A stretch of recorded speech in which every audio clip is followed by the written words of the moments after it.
estacionários ao começar o obscurecimento do globo, mas que, retomados a ele quando este recobrou a sua plena atividade, formaram uma classe muito retardada. Estes foram cestoides de índole pobre, os selvagens de tipo brutal e cruel, alguns dos quais se haviam individualizado pelo temor e pela cólera. Na quarta ronda, Marte sentiu as angústias da escassez de água e os senhores da Lua, Aratos que haviam alcançado este nível no globo e projetaram o sistema de canalização que sob suas ordens os cestoides executaram. Os mares de Marte não são salubres, e, ao se derreterem as neves polares, fornecem a água necessária para o vale que fertiliza os terrenos de cultivo onde crescem os cereais. A quinta raça raiz marciana foi branca e progrediu consideravelmente, até converter sua forma de cesta em completo corpo causal. Eram de natureza bondosa, ingênuos e afáveis, embora incapazes de ideias vastas e de amplos sentimentos de afeto e sacrifício. Muito logo começaram a repartir entre si o alimento em vez de pelejarem por ele, e atualizaram até certo ponto o sentimento de sociabilidade. As primeira e segunda raças raízes da Terra apareceram antes da despovoação de Marte, pois as últimas etapas desse globo eram demasiado avançadas para que a elas se acomodassem algumas entidades a cujo estado convinham as primitivas condições terrestres, ainda que naqueles prematuros tempos o Logos não dirigisse plenamente sua atenção para a Terra. Os senhores da Lua, Aratos que haviam alcançado este nível no globo D da cadeia lunar, trouxeram para essas primitivas raças certo número de entidades retardadas que serviram de estímulo para os preguiçosos, que de sua parte pagaram a boa vontade que se teve com eles ao formarem os tipos inferiores da primeira sub-raça da terceira raça raiz. Tinham a cabeça ovoide, com um só olho na parte superior, uma espiral arredondada representando a fronte, e mandíbulas proeminentes. A configuração ovoide da cabeça persistiu durante longo tempo, embora muito modificada nas últimas sub-raças da terceira raça, encontraram-se alguns exemplares desse tipo na última época lemuriana.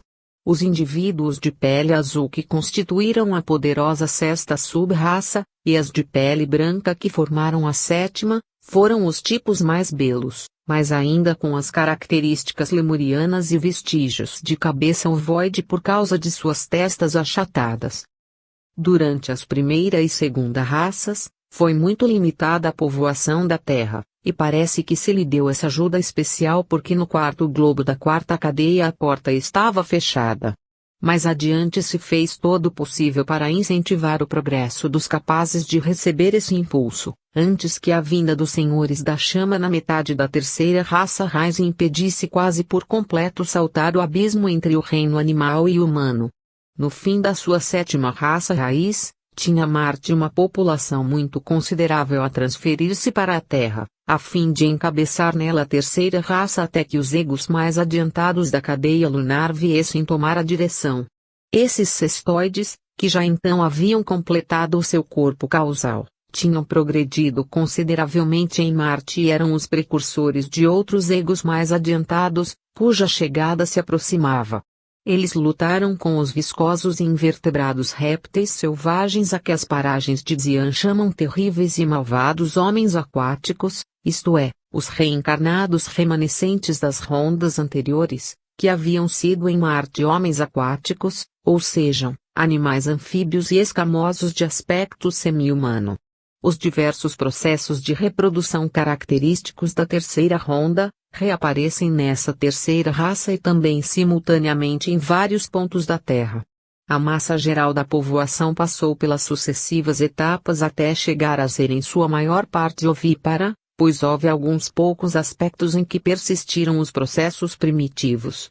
Parece como se as diversas ordens de reprodução conviessem aos egos segundo a sua etapa evolutiva, e assim persistiram nos retardados depois de os haver transcendido a massa geral da povoação. O processo ovíparo desapareceu muito lentamente. A casca foi se afinando cada vez mais, e o ser humano nela contido teve caráter hermafrodita, ainda que depois tenha predominado em cada indivíduo um dos dois sexos e, por último, se definiu a unissexualidade. Essas transformações principiaram há uns 16.500.000 anos e durou seu processo cerca de 5,5 a 6 milhões de anos, pois os corpos físicos foram se alterando muito lentamente e de vez em quando sofriam algumas regressões. Além do que, o primitivo número de habitantes era pequeno e necessitou de tempo para se multiplicar. Ao estabilizar-se definitivamente o último tipo, ficou o ovo mantido dentro do corpo feminino, assumindo a reprodução a atual modalidade ovípara que ainda persiste.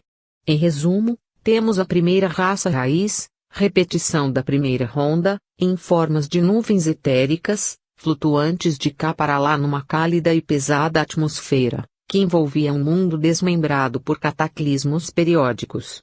Os indivíduos dessa primeira raça se reproduziram por fendidura. A segunda raça, repetição da segunda ronda, era do tipo saco descrito na segunda ronda e se reproduziu por brote. O princípio da terceira raça raiz, repetição da terceira ronda, tinha a forma de gorila antropóide e se reproduziu no princípio por excrescência celular, ou seja, as gotas de suor da doutrina secreta.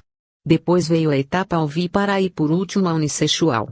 Alguns ovos humanos foram objeto de um tratamento especial, pois os senhores da Lua os levavam para magnetizá-los cuidadosamente e mantê-los sob temperatura uniforme até que o ser humano rompia a casca, na ocasião de sexualidade hermafrodita. Depois o alimentavam com um regime especial, e atendiam solicitamente ao seu crescimento, para que, uma vez disposto, se apossasse dele um dos senhores da Lua, muitos dos quais se encarnavam com o fim de atuar no plano físico, para cujo efeito utilizavam esses corpos cuidadosamente preparados, de que também se serviram com o mesmo propósito alguns devas. Isto parece que ocorreu unicamente uns tantos séculos antes do desdobramento dos sexos. Enquanto os últimos nascidos oviparamente estiveram sob o cuidado dos senhores da Lua, chegou diretamente do nirvana intercatenário mais escolhido dos cestoides, ao qual logo se seguiram as entidades mais inferiores das que haviam completado seu corpo causal na Lua, embora entre os mais adiantados dos primeiros e os mais atrasados dos segundos mediasse pouca diferença. O primeiro carregamento dos últimos esteve formado por aqueles que haviam respondido fracamente à influência do Monus semente nos globos G, F e da cadeia lunar. A maior parte deles vinha do globo G e eram os mais lerdos de todos que haviam completado o seu corpo causal. O segundo carregamento se compôs de um grande número do globo G, um menor contingente do F e outro menor ainda do globo, e o terceiro carregamento continha o ótimo do globo G, alguns dos melhores do globo F e o bom do globo, e o quarto carregamento constava do melhor do globo F e de tudo, menos o ótimo, do globo, e o quinto carregamento conduziu o melhor do globo e com algo do globo D. Os indivíduos desses carregamentos estavam classificados mais por idade que por tipo, pois se viam ali todos os tipos. Entre eles estava o que, individualizado pelo temor, havia sido chefe da tribo continental da Lua, em cujo poder caíra Marte prisioneiro. Todos esses carregamentos encarnaram nos nascidos oviparamente em número de algumas centenas de milhares. Posteriormente, fazendo já de 10 a 11 milhões de anos, depois de separados definitivamente os sexos, veio a importante etapa em que alguns desses encarnados senhores da Lua desceram à heptagonal estrela polar lemuriana e formaram suas próprias imagens etéricas, que depois se densificaram e multiplicaram para o uso dos egos viventes. Os senhores da Lua eram de diferentes tipos, segundo expressa a frase, 7 homens, cada qual em sua partilha, e proporcionaram corpos adequados aos 7 raios ou modalidades idiosincráticas da humanidade, construindo as formas nas pontas da estrela. Nesta etapa houve 4 classes de entidades que se influíram mutuamente para o aperfeiçoamento da forma humana. Essas 4 classes foram, primeira, o contingente dos melhores cestoides, com o corpo causal completo, que formaram os 5 já referidos carregamentos procedentes dos globos G, F e da cadeia lunar. A 2, os cestoides procedentes de Marte. Terceira, os lineares que haviam estado na Terra todo o tempo. Quarta, os recentemente saídos do reino animal. Por baixo dessas 4 classes estavam os animais, vegetais e minerais, dos quais não nos convém dizer nada. A encarnação dessas 4 classes nas formas etéricas, dispostas pelos senhores da lua, teve certo caráter de luta, porque com frequência havia vários aspirantes a uma mesma forma, e quem conseguia apoderar-se dela só podia conservá-la por poucos instantes. Essa cena nos recorda a fábula grega que atribui aos deuses a formação do mundo entre ruidosas gargalhadas, pois tinham a sua parte cômica as brigas dos egos para apoderar-se de uma forma que os demais não deixavam utilizá-la quem a conseguisse. Esta etapa é uma das descidas na matéria, a definitiva materialização do corpo humano, o complemento da queda do homem. Pouco a pouco se foram acostumando os egos às novas túnicas de pele e se dispuseram a reproduzir os 7 tipos idiosincráticos. Em diversas partes da Terra subsistiram ainda por longo tempo os demais processos de reprodução, as etapas sucessivas demasiado extensas, por causa dos notáveis desníveis de evolução.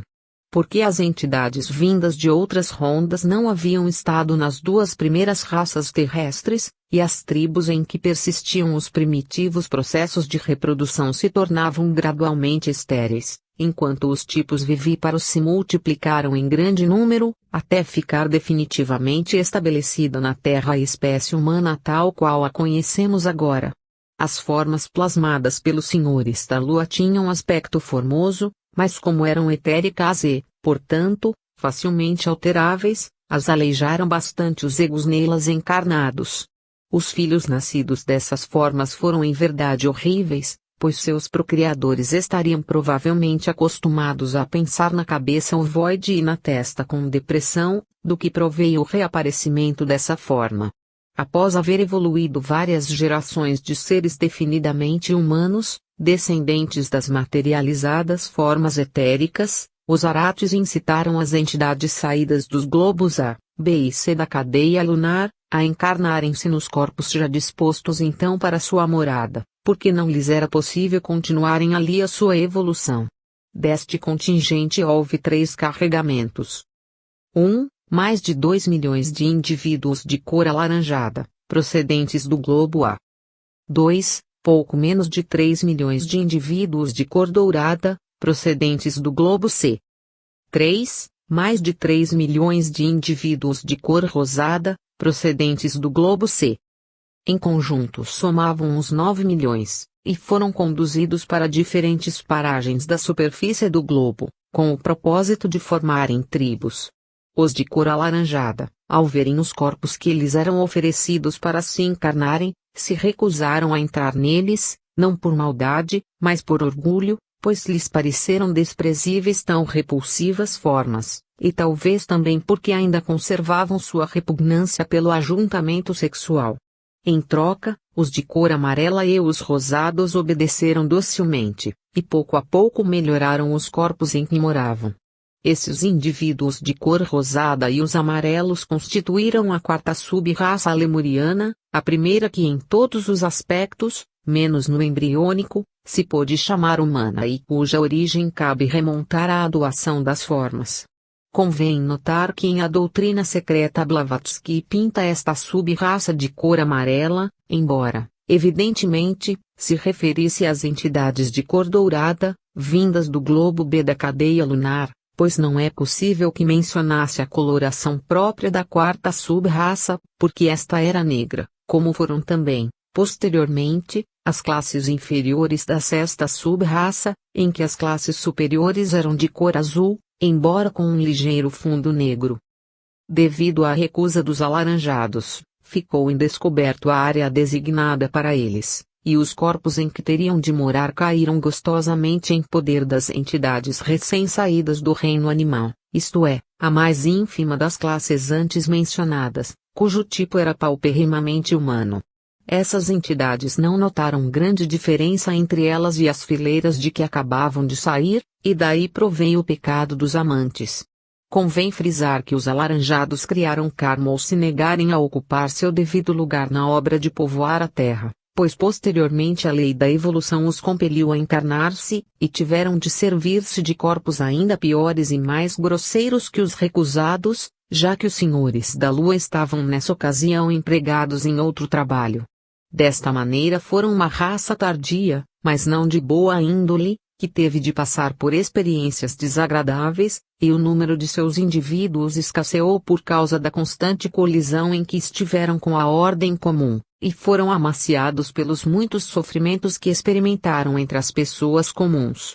Uns tantos, de severo temperamento, insensíveis e sem escrúpulos, chegaram a ser os senhores da face tenebrosa na Atlântida, outros apareceram entre os índios norte-americanos de rosto duro, ainda que refinado, e alguns poucos têm persistido até nossos dias entre os reis das finanças, estadistas como Bismarck e conquistadores como Napoleão. Contudo, vão desaparecendo pouco a pouco, porque aprenderam lições muitas amargas. Os homens sem coração que sempre estão na luta, e por tudo e em toda parte se opõem aos princípios gerais, têm de mudar, por fim, no reino da lei, o seu modo de ser. Alguns, muito poucos, poderão valer-se da magia negra, mas a maioria não pôde resistir à constante pressão que os encobre. É um caminho demasiado áspero para o progresso. Advento dos Senhores da Chama. A grande estrela polar lemuriana estava ainda perfeita, e o enorme crescente se estendia ao longo do Equador, incluindo Madagascar. O mar cujo leito era o atual deserto de Gobi, quebrava suas ondas nas ásperas costas formadas pelas encostas setentrionais do Himalaia, e tudo se ia preparando para o mais dramático instante da história da Terra, o advento dos Senhores da Chama. Os Senhores da Lua e o Manu da terceira raça raiz haviam feito todo o possível para colocar os homens no ponto adequado para que, estimulado o germe de sua mente, pudesse descer o seu ego. Receberam impulso todos os retardados e já não havia nas fileiras animais quem pudesse ascender então à categoria humana. A porta por onde os imigrantes vindos do reino animal entravam no reino humano, fechou-se quando já não acudia ninguém a ela. Nem teria sido possível alcançá-la sem que se repetisse o formidável impulso que se dá pela única vez na metade de cada esquema de evolução. Para o advento dos Senhores da Chama se escolheu a época coincidente com o insólito fenômeno astronômico de uma conjunção especial de planetas, que colocava a Terra em condições magnéticas mais favoráveis. Isso aconteceu há uns 6,5 milhões de anos, quando já não restava por cumprir outra obra senão a que unicamente podiam levar a cabo os Senhores da Chama.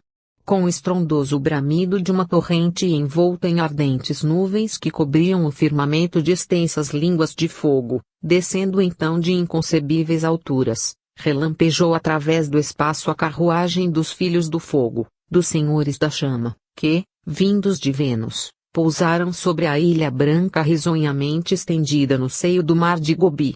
Achava-se a ilha verdejante de folhagem e radiante colorida floração, como se a terra oferecesse a mais amorosa e gentil bem-vinda ao seu chegado rei.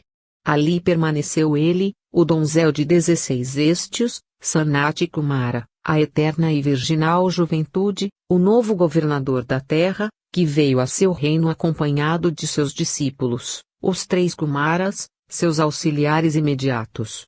Ali estavam 30 poderosos seres, demasiado grandes para que a terra os reconhecesse, embora graduados em ordem e revestidos dos gloriosos corpos que eles haviam criado pelo poder de Kriya Shakti. Constituíram a primeira hierarquia oculta. Eles, os ramos da única árvore baniana em expansão, viveiro de futuros adeptos e centro de toda a vida oculta. A morada desses seres foi a imperecível terra sagrada, em que brilha a eterna estrela refulgente, símbolo do monarca da terra, o imutável polo em cujo torno está sempre girando a vida de nossa terra. Diz um catecismo. Dos 7 Kumaras, sacrificaram-se 4 pelos pecados do mundo e instrução dos ignorantes, a fim de permanecerem até o fim do atual Manvantara. Estes 4 Kumaras são a cabeça, o coração, a alma e a semente do conhecimento imortal. E acrescenta Blavatsky. Maior que os 4 existe somente um, assim na terra como no céu. É o ainda mais misterioso ser chamado o vigilante silencioso. Até a vinda dos Senhores da Chama haviam chegado separadamente os carregamentos vindos do Nirvana intercatenário, mas com o formidável impulso recebido neste ponto, intensificou-se rapidamente a fecundidade, como tudo mais, e foram necessárias frotas inteiras para trazer os egos que haviam de encarnar-se nos corpos. Enquanto estes se infundiam nos corpos, os de tipo inferior se acusaram de todos os animais com germes mentais que se individualizaram por ocasião da vinda, e assim os Senhores da Chama fizeram num momento por milhões o que agora com muito trabalho fazemos por unidades. E então encarnaram os arates dos globos A, B e C para ajudar o Manu no estabelecimento e civilização das quinta, sexta e sétima sub-raças lemurianas. A quarta sub-raça continuou sendo de cabeça ovoide, estatura de 7,40 metros a 8,30 metros, constituição frouxa e tosca e de cor preta, que medimos tinha 8,25 metros de altura. Seus edifícios eram proporcionais à sua altura, de construção ciclópica, feita de enormes pedras. Os aratos foram, nas últimas sub-raças, os reis iniciados de que nos falaram os mitos, mais verídicos neste ponto do que a própria história. Esses reis iniciados se rodeavam de certo número de escolhidos, com os quais formavam uma casta, ensinavam-lhes alguma arte de civilização e os dirigiam e ajudavam a construir cidades.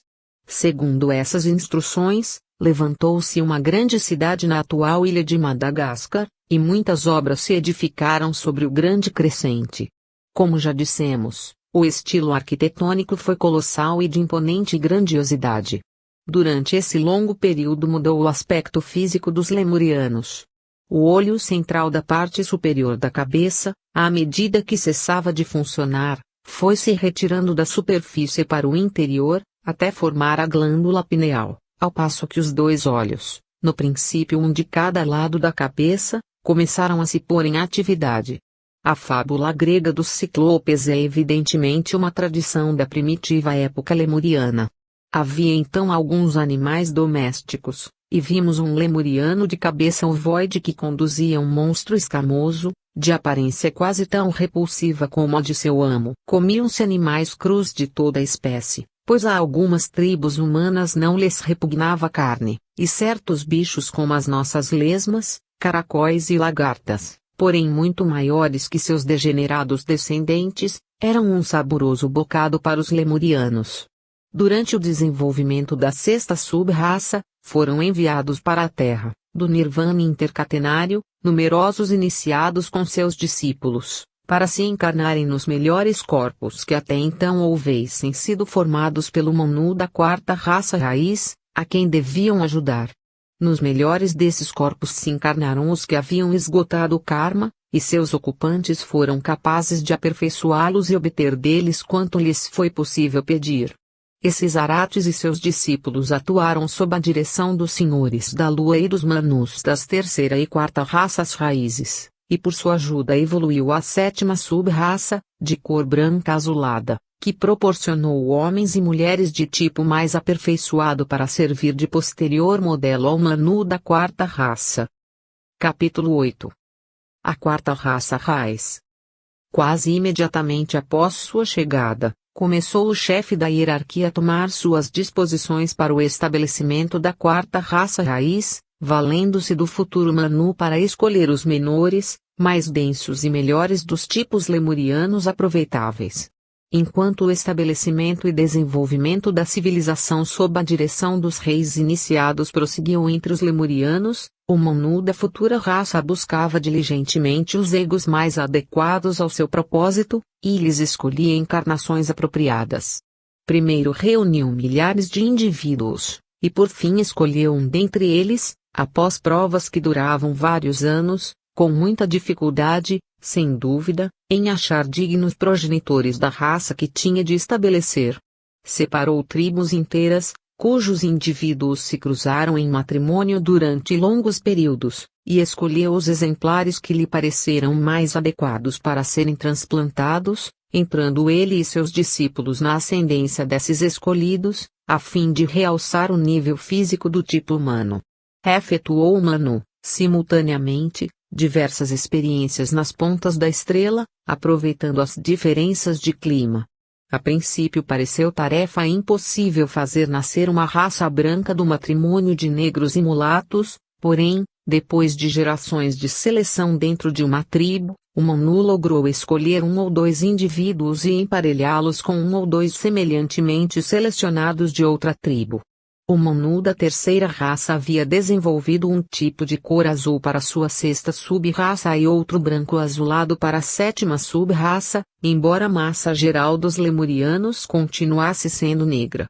Parte da quarta sub-raça se misturou com a azul, e muito lentamente foi se aperfeiçoando o tipo comum lemuriano. Convém assinalar que ao aparecer em outras partes do mundo um tipo ligeiramente colorido ou de melhor qualidade, era enviado ao Manu e posto à sua disposição, e o Manu lhe escolhia um marido ou mulher adequados. Observamos um indivíduo que fora enviado ao Manu, da cidade de Madagascar, e também chegaram outros semelhantes de diversos pontos. Com a chegada dos iniciados a que nos referimos no capítulo anterior, acelerou-se o progresso da espécie humana, pois o Manu aproveitou para a modelação de sua primeira sub-raça os corpos que os iniciados aperfeiçoaram ao morar neles. A quarta raça teve, por fim, deste modo, um refinado estabelecimento e excelente nutrição, graças ao grande número de indivíduos evoluídos que guiaram e impeliram o progresso. Finalmente pôde o Manu dispor dos corpos da sétima sub-raça lemuriana, aperfeiçoados pelos iniciados que os utilizavam, e os empregou como núcleo da sub-raça Ramual, a primeira da quarta raça, cujos indivíduos foram os iniciados e discípulos encarnados nos referidos corpos, sem que entrasse a formar parte dessa etapa qualquer indivíduo dos que haviam evoluído previamente na cadeia terrestre. Subarral afirma que os lemurianos eram de cor negro-azulada, os atlantes de vermelho-amarelada, e os ários branco-morenos. Vemos que o Manu da quarta raça elimina o azul da cor de seu povo e através da cor púrpura passa para o vermelho da sub-raça Ramual, para misturá-lo com o branco azulado da sétima sub-raça lemuriana e obter a primeira sub-raça com aspecto já completamente humano, de sorte que poderia conviver entre nós.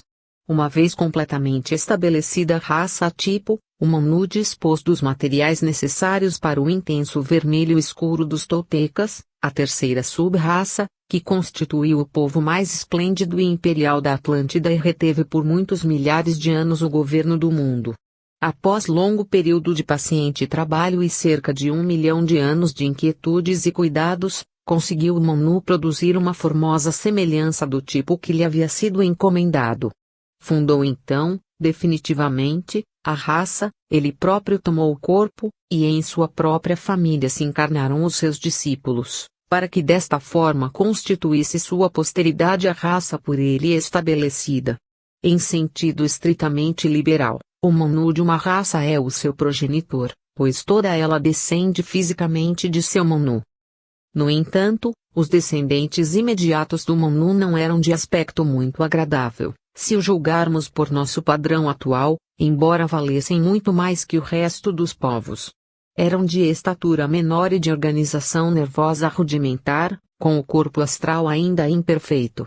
Foi verdadeiramente extraordinária a obra realizada pelo Manu, não só para modelar semelhante corpo de maneira que se ajustasse aos seus próprios astral e mental, mas também para modificar o pigmento da pele até dar-lhe a cor desejada para sua raça. Desde então se sucederam muitas gerações antes que a jovem raça tomasse posse do continente Atlante destinado para sua morada, mas uma vez ali assentada, começaram a chegar carregamentos de egos procedentes do Nirvana intercatenário, para se encarnarem nos corpos da quarta raça. O Manu combinou com o Manu Raiz que lhe enviasse grande número de egos dispostos para a encarnação, isto é, os do globo D da cadeia lunar, que haviam completado o corpo causal e se individualizado durante a quarta e quinta rondas lunares. Alguns desses egos se encarnaram na sub-raça Tlavatli, e outros, mais tarde, na Tolteca, quando já se achava florescente. Então se reencarnou o Manu nesta última, para fundar a cidade das Portas de Ouro, primeira das várias que sucessivamente usaram este nome. A fundação da citada cidade data de 1 milhão de anos, ou seja, 150.000 antes do primeiro cataclismo que desmembrou o continente Atlante. Por essa época os toltecas constituíram a raça governante por causa de sua grande superioridade, pois eram de índole guerreira e se estenderam pelo mundo para subjugar todos os povos, ainda que sem se misturarem jamais em parte alguma com as classes inferiores. Ainda na mesma cidade das Portas de Ouro só eram toltecas a aristocracia e a classe média, mas o povo tinha o sangue adulterado pelo cruzamento com os prisioneiros de guerra pertencentes a outras sub-raças, que os conquistadores haviam reduzido à escravidão. Por esse tempo chegou à terra um carregamento de egos em um de cujos grupos, que se mantinha muito unido, figuravam vários de nossos antigos amigos, como Sírio, Órion, Leu e outros. Vaivasvata, o Manu da quinta raça, marcou alguns destes egos na orelha, para que formassem parte de seus futuros materiais. Apoiada nesta seleção, Blavatsky remonta o estabelecimento da quinta raça a 1 milhão de anos atrás, por mais que sua saída da Atlântida tenha ocorrido no ano 79.997 a.C., os escolhidos constituíram mais tarde um grupo cujo intervalo entre a morte e o nascimento foi de 1.000 a 1.200 anos. Contudo, na época de que tratamos, os intervalos entre morte e nascimento eram algo mais curtos, porque os materiais reunidos naquelas primeiras existências não bastavam para determinar longos intervalos, por mais longas que fossem. Os homens não eram ainda capazes de sentir profundamente, se bem que realizassem algo peculiar da vida celeste, em cujo mundo os egos permaneciam juntos, e os seres sutis da esfera intuicional, com eles relacionados, demonstravam fortíssima afinidade entre si. Nas esferas inferiores se experimentava evidentemente um deprimente e indeciso sentimento de saudade, como se estivessem muito vagamente sentindo a ausência dos velhos amigos de anteriores existências e do intervalo intercatenário, os quais permaneciam ainda adormecidos no nirvana intercatenário, e não chegariam à Terra até 400.000 anos mais tarde.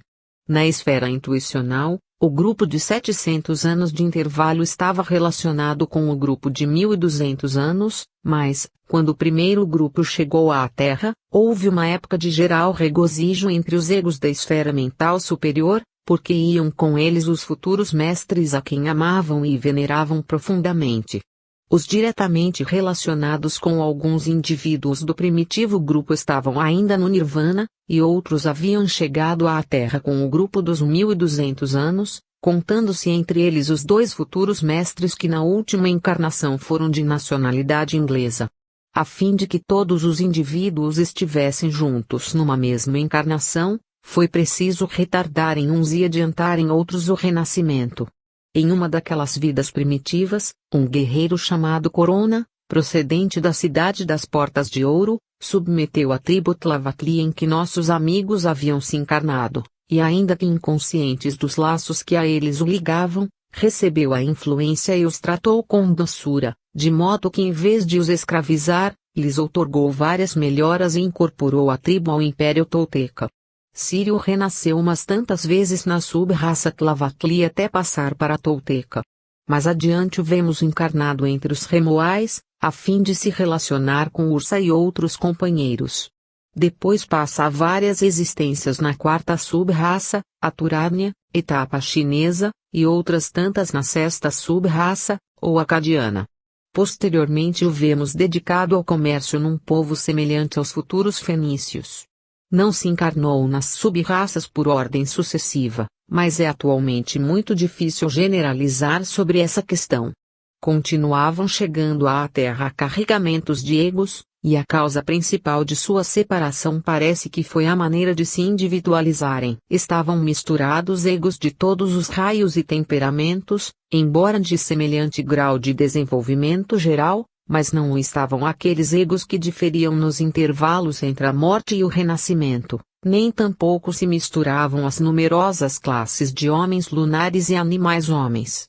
Ao passar um indivíduo de uma classe para outra superior, persistiam os caracteres fundamentais distintivos, sem confundir umas classes com outras, a menos que o indivíduo houvesse sido tomado da ronda interna e submetido à especial compulsão. Mesmo os próprios cestoides, ao completarem o seu corpo causal, conservaram o rasgo distintivo de sua origem. O primeiro carregamento que conduzia o grupo dos 700 anos de intervalo, chegou à Terra pelo ano 600.000 a.C., ou seja, uns 250.000 anos antes do primeiro cataclismo que desmembrou o continente Atlante. Iam nesse grupo os futuros mestres Marte, Mercúrio e outros. Marte nasceu no norte do território que ocupava a sub-raça Atlavatli, e foi Súria seu pai e Mercúrio sua mãe, tendo Heracles por irmã maior. Era Súria o chefe de tribo, da qual muito logo Marte, seu filho mais velho, se tornou o principal guerreiro. Aos 15 anos de idade, este foi deixado como morto num campo de batalha, mas foi procurado e encontrado por sua irmã, que lhe era apaixonadamente dedicada e dele cuidou até o seu restabelecimento. Sucedeu a seu pai como chefe, e teve então a sua primeira experiência de governo terrestre. Houve um grupo pequeno mais interessante, composto somente de 105 indivíduos, que chegou à Terra por aquele mesmo ano 600.000 a.C., embora não vindo da Lua, mas de uma expedição composta de propósito pelo chefe da hierarquia. Parece que esteve formada por alguns indivíduos que em Vênus haviam sido animais prediletos dos senhores da chama, e tão firmemente ligados a estes pelo carinho, que não teriam podido evoluir sem eles. Haviam se individualizado em Vênus, de onde os tirou o chefe da hierarquia, colocando-os nos primeiro e segundo raios. Houve outros pequenos grupos de evolução anormal, e um dentre eles, correspondente à terceira ronda, foi enviado ao planeta Mercúrio, de onde voltou a sair depois de submetido às condições especiais desse planeta. Alguns passaram por tratamentos dessa espécie, com o fim de prepará-los para a quinta raça Raiz. O terceiro nascimento terrestre de Heracles teve por lugar a mesma tribo em que se viram reunidos alguns indivíduos do grupo. Estavam algo civilizados, mas as casas eram simplesmente choças, e o clima quente os obrigava a usar roupas leves. Esta vida de Heracles teve por característica o reatamento dos repulsivos laços com Escorpião, que se revestiram de certa importância. A tribo em que militava Heracles foi atacada por outra completamente selvagem a que pertencia Escorpião. Era plano deste surpreender a tribo inimiga e exterminá-la em sacrifício à divindade, ou do contrário suicidar-se para deste modo atormentar os inimigos do outro mundo. A tribo de Escorpião praticava ritos de natureza pitônica, que, embora secretos, eram conhecidos de Heracles. O suicídio era indispensável para realizar o projeto da atividade post-mortem, e os feitiços com terríveis maldições e conjuros chegaram a serem tão efetivos, com resultado tanto mais temido dos inimigos, por isso conheciam as suas consequências. Fracassado o ataque, começaram os selvagens a suicidar-se entre grosseiros ritos, mas Hércules, em parte porque sua religião proibia o suicídio, em parte porque o animavam temores supersticiosos e também porque os selvagens podiam servir de musculosos escravos, interveio para salvar do suicídio muitos deles, mantendo-os prisioneiros. Mais tarde, esses tramaram uma invocação de magia contra a vida de Héracles, que os condenou à morte, e desde então se reproduziu na Terra a prolongada série de antagonismos, não extinta ainda. Convém ter em conta, para explicar a intimidade dos laços estabelecidos entre diversos indivíduos e mantidos durante centenas de vidas, que desta época em diante certo número de seres dentre os grandes grupos de 1200 e 700 anos, constituiu a que podemos chamar tribo, cujos membros conservaram suas recíprocas relações de parentesco na multidão de países onde se encarnaram, e especialmente Sírio raramente contraiu matrimônio fora desse reduzido grupo.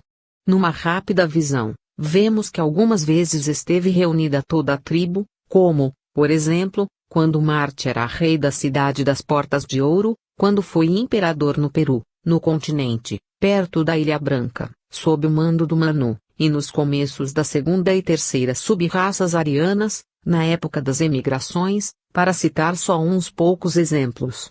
Heracles se converteu em combatente soldado, estreitamente ligado a Marte, Sírio, de temperamento mais pacífico, seguiu continuamente Mercúrio, Alcione e Mizar pertenceram também a esse grupo. Contudo, bom número de indivíduos pertencentes aos grupos mais extensos, com os quais estivemos muito familiarizados naqueles primitivos tempos, ficou pelo caminho e não o encontramos nesta vida. Alguns estarão precisamente agora no mundo celeste. A Sociedade Teosófica é outro exemplo da reunião dessa mesma tribo, e nela ingressaram continuamente pessoas que com o tempo voltarão a ser antigos amigos. Aos que, como Corona, estão precisamente agora esperando uma conjuntura favorável de reencarnação.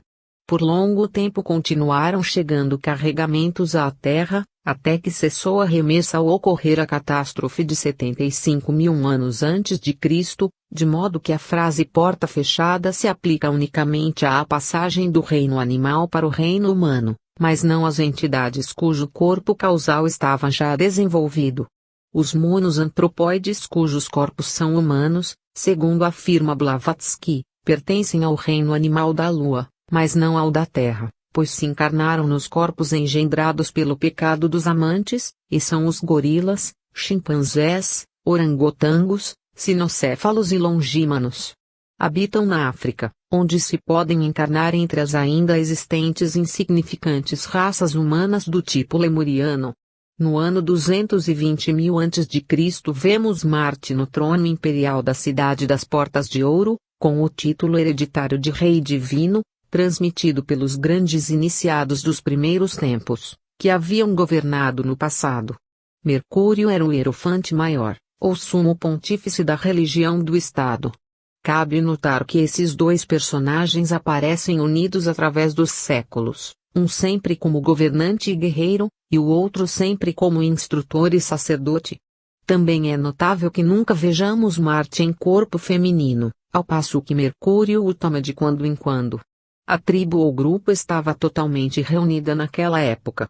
Vaja era o herdeiro da coroa, e Ulisses, que havia alcançado vitórias na fronteira, comandava a guarda imperial, formada por soldados escolhidos que, mesmo os rasos, pertenciam à nobreza e lhes estava confiada a guarda do palácio. Não saíam para as campanhas e somente rodeavam a pessoa do monarca nas cerimônias da corte, cujo esplendor aumentavam com seus soberbos uniformes. Contudo, morto Ulisses, recebeu Vaja o comando da guarda imperial e pela persuasão pôde conseguir que seu pai lhe permitisse entrar em campanha com sua gente. Como era homem de caráter inquieto e turbulento, não lhe satisfazia aquela vida sedentária de luxo e ostentação, além do que os soldados o adoravam por seu intrépido valor e lhes apetecia trocar seus dourados peitos pelo severo armamento do guerreiro. Entre os soldados da guarda imperial estavam alguns de nossa tribo, como Heracles, Píndaro, Beatriz, Gêmine, Capela, Lutécia, Belona, Apis, Arcor, Capricórnio, Teodoro, Escoto e Safo. Heracles tinha a seu serviço, na qualidade de pajens, 3 jovens Tlavaclis, Igeia, Bootes e Alcmene, que seu pai havia capturado numa batalha e lhe dado de presente. Os soldados eram notoriamente desordeiros, muito inclinados a comilanças e bebedeiras, com escândalo da cidade, mas tinham a virtude de respeitar os eruditos, reverenciar os sacerdotes e assistir às cerimônias religiosas em cumprimento dos seus deveres palacianos. Regiam-se por certo código de honra, severamente observado, cujas regras incluíam a proteção do débil. Não careciam de refinamentos, segundo a moda, mas não se adaptavam às ideias modernas. Não devemos passar por alto pela morte de Ulisses, o capitão da guarda, porque se ligou com indissolúveis laços aos 3 personagens que intervieram naquela cena.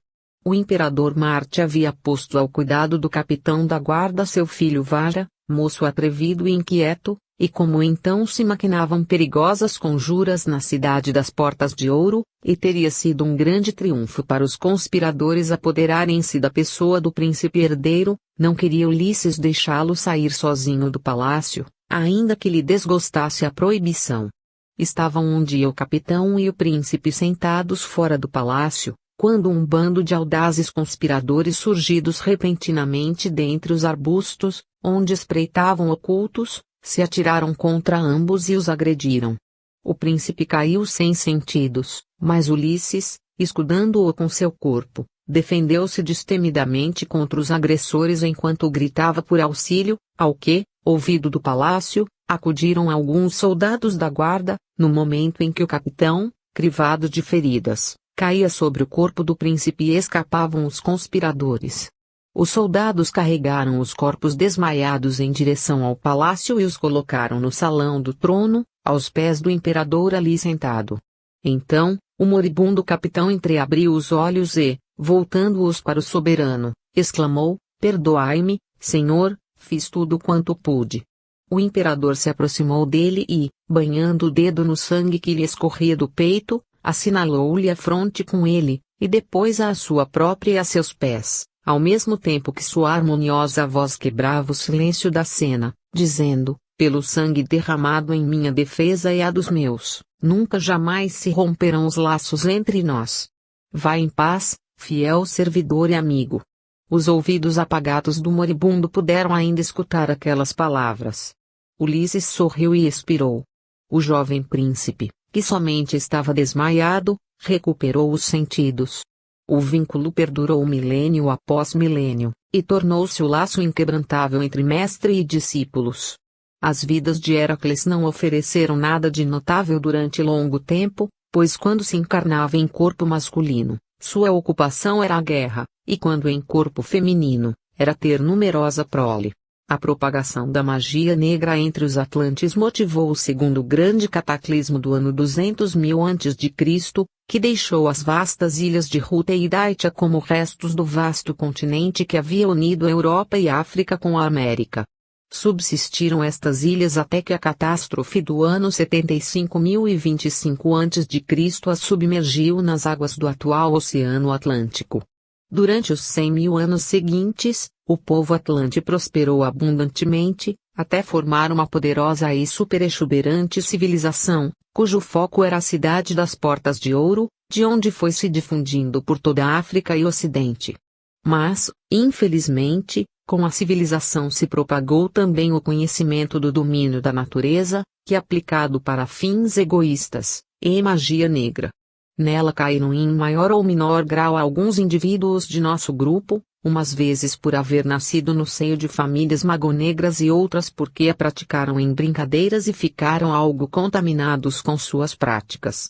Podemos recordar agora que essas práticas de magia negra foram a causa dos sonhos que atormentaram Alcione numa vida posterior. Tiveram lugar numa existência há cerca de 100.000 a.C. Corona era imperador branco da cidade das Portas de Ouro, Marte era um de seus generais, e Heracles era a esposa de Marte. Rebentou uma formidável rebelião capitaneada por um homem de estranhos e malignos conhecimentos, um senhor da face tenebrosa. Aliado com os sombrios espíritos da terra, que formam o reino de Pan, foi reunindo ao redor de si um poderoso exército, que o aclamou como o imperador do sol da meia-noite, o imperador tenebroso em oposição ao imperador branco. Estabeleceu um culto de si mesmo como ídolo central, com enormes imagens suas erguidas nos templos e cerimônias desenfreadamente sensuais, que atraíam os homens pela satisfação de suas paixões animais.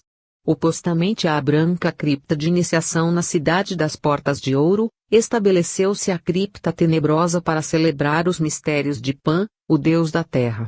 Tudo se encaminhava para outro tremendo cataclismo.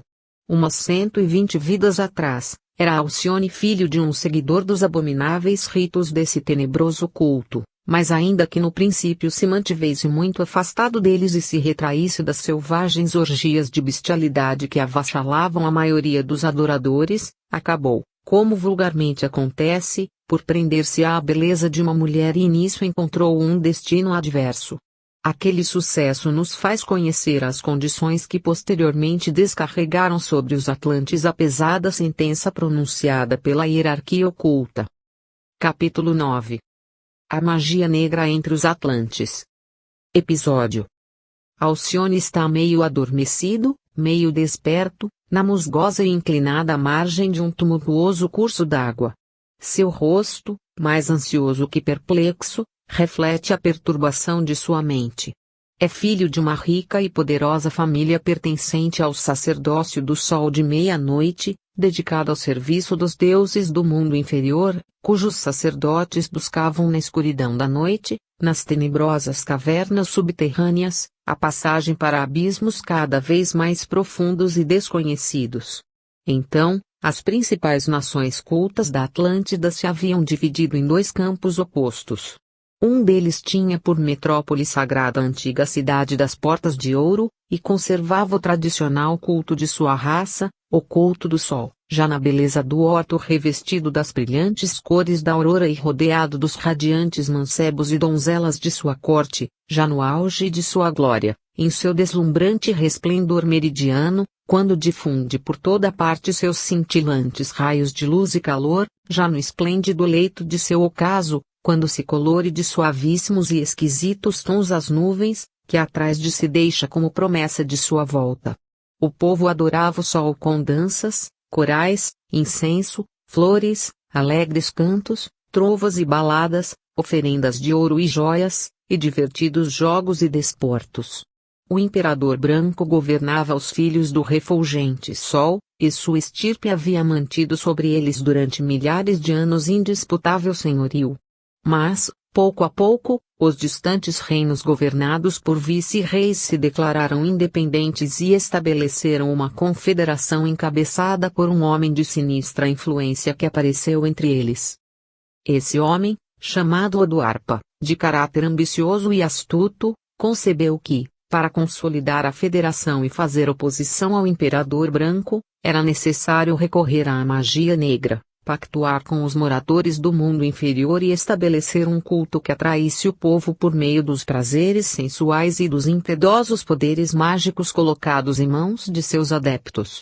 Em consequência do pacto com as potências tenebrosas, havia Odoarpa prolongado a sua vida mais além do término normal e tornou seu corpo invulnerável aos golpes de lança e pontas de espada, mercê da materialização de uma couraça metálica que o escudava dos pés à cabeça como uma cota de malha.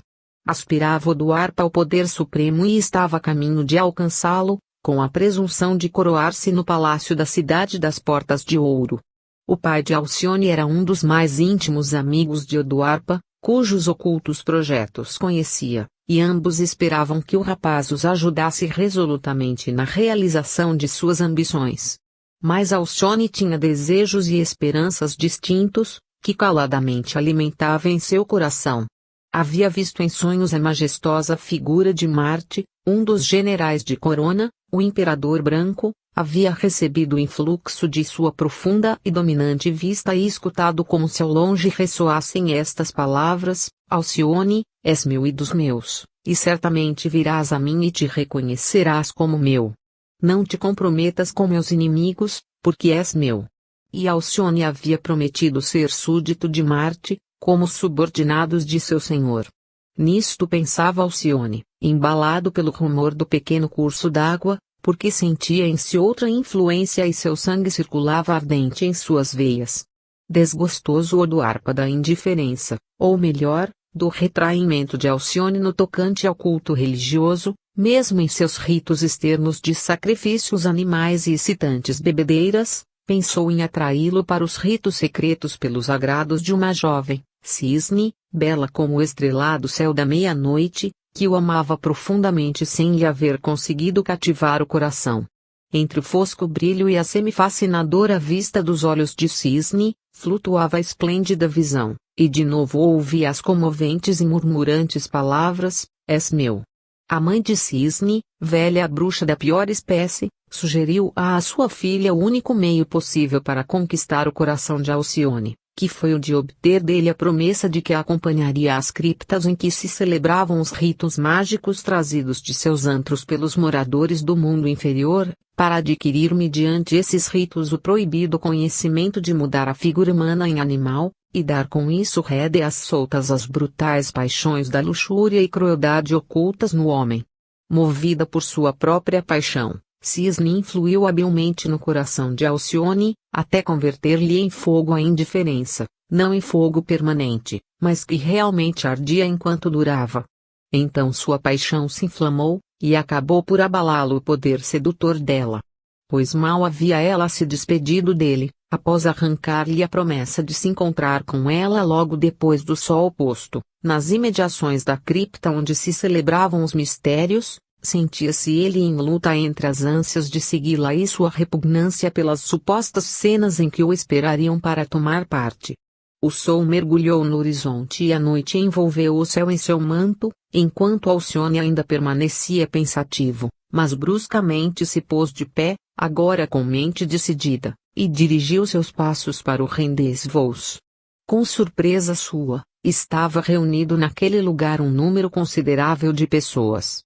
Ali se achava seu pai com sacerdotes amigos, e enfeitada com uma meia-lua na cabeça, em sinal de noivado, viu Cisne rodeada de um grupo de donzelas vestidas em traje de gaze coalhada de estrelas, que deixava entrever confusamente as faces morenas.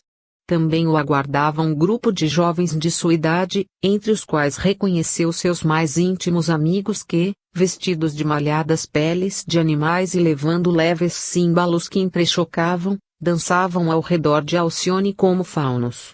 Ao vê-lo, exclamaram: "Salve! Alcione, favorito do sol tenebroso, filho da noite! Olha onde te esperam tua lua e suas estrelas, mas antes deves conquistá-la de nós, seus defensores."